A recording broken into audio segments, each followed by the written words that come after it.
parent, I feel the deep pain of their loss. No parent should have to bury their child, especially in such circumstances. I cry for our children. I am unable to bear the pain. My children, Kevin and Keith, are of the same generation Z.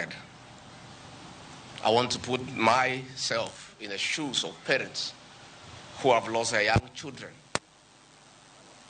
and appreciate the pain, the anguish, the torment.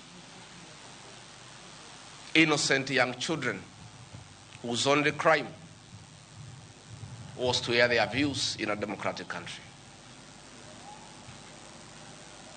My heartfelt condolences, that of my wife, Pastor Dorcas, my son, Kevin and Keith, to the grieving families. May the Lord give them fortitude, the grace, the strength to bear the pain. We wish quick recovery to those who are injured and those who are admitted in hospital.